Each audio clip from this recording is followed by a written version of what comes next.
It's Monday.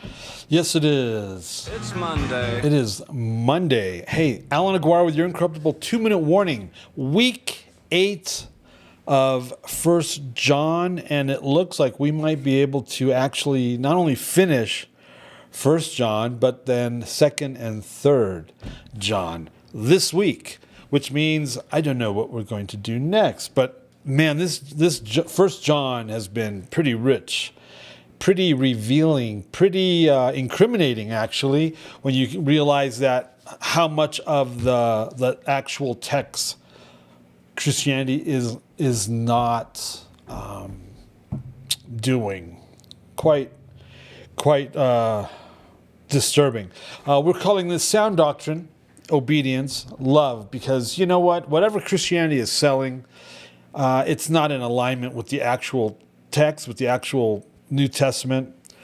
Jesus had that issue with the Pharisees.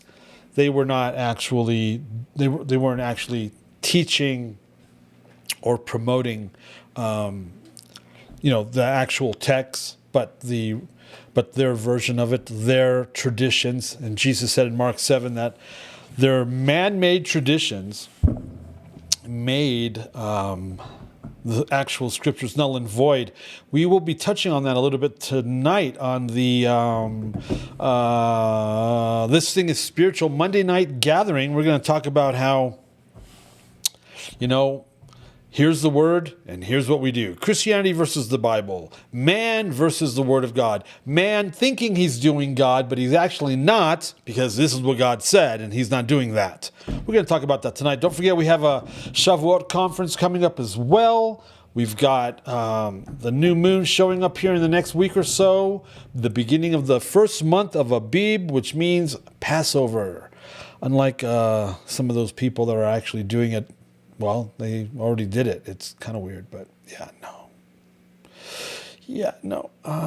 What else? It's Monday. It's Monday, and we're in 1 John chapter 5. We've got a few more verses to go before it's actually done.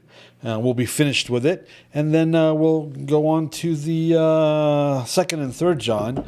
And I don't know what we'll do after that. Not quite sure what to do after that, but it'll be interesting. I promise it won't be boring. It will definitely be interesting, and it might ruffle your feathers a little bit. Hey, what can you do about that? Hey. All right, 2-minute warning. Week of March 20th, week 8.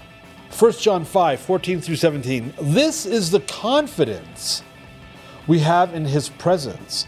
If we ask anything that accords with his will, he hears us. And if we know that he hears us, whatever we ask, then we know that we have what we have asked from him.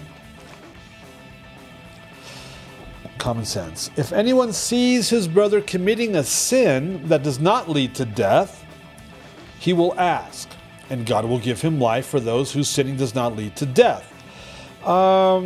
So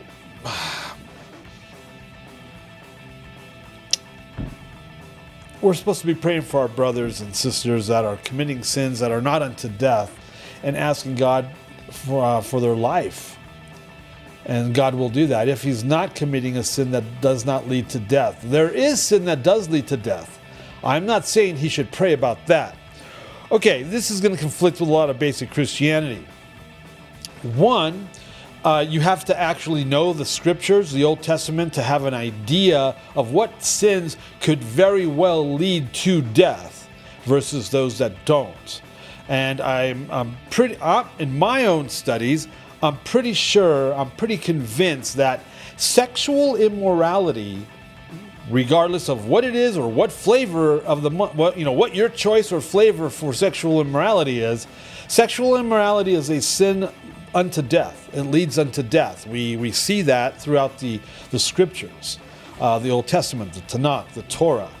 And he's saying here that if your brother is committing a sin unto death, you shouldn't be praying for him about that. You shouldn't be praying to God about that. Ooh.